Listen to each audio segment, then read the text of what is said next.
140వ May Day ఉత్సవాలు CPM ఆధ్వర్యంలో ఘనంగా నిర్వహించుకున్నారు. ఎర్ర పతాకాన్ని ఆవిష్కరించి కార్మిక లోకానికి మేడే శుభాకాంక్షలు తెలిపారు. 12 గంటల పనిదిన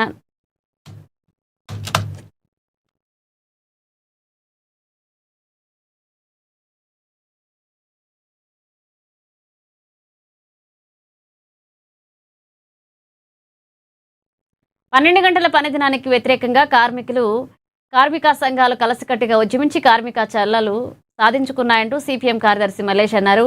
కేంద్రం తీసుకొచ్చిన 4 లేబర్ కోడ్లు రద్దు చేయాలని డిమాండ్ చేశారు. పోరాడితే పోయేదేమీ లేదు. ప్రపంచ కార్మికులారా పోరాడితే పోయేదేమీ లేదు. ప్రపంచ కార్మిక దినోత్సవం మేడే 140వ మేడే సందర్భంగా ప్రపంచ కార్మిక వర్గానికి, దేశ కార్మిక వర్గానికి సిపిఎం పార్టీ శుభాకాంక్షలు తెలియజేస్తూ ఉంది. 140 ఏళ్ల క్రితం వెట్టి చాకరికి వ్యతిరేకంగా కార్మిక హక్కుల కోసం సాగినటువంటి పోరాటం మేడే.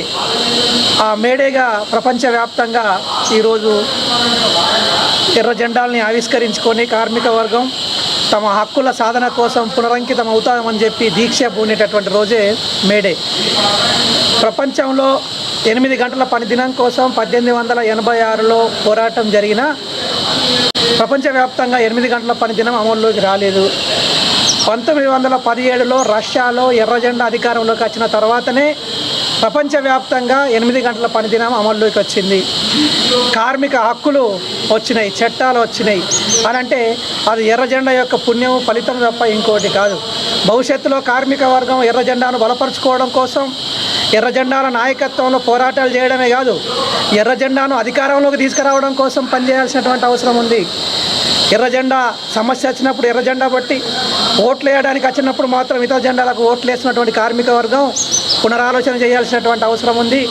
హక్కుల కోసం ఎర్ర జెండా పట్టడమే కాదు, హక్కుల సాధన కోసం బానిస విముక్తి జరగాలి అంటే ఎర్ర జెండాను అధికారంలోకి తీసుకొచ్చుకుంటే తప్ప బానిస విముక్తి జరగదు. అందుకని కార్మిక వర్గం ఆ దిశగా రాజకీయ మార్పు కోసం కూడా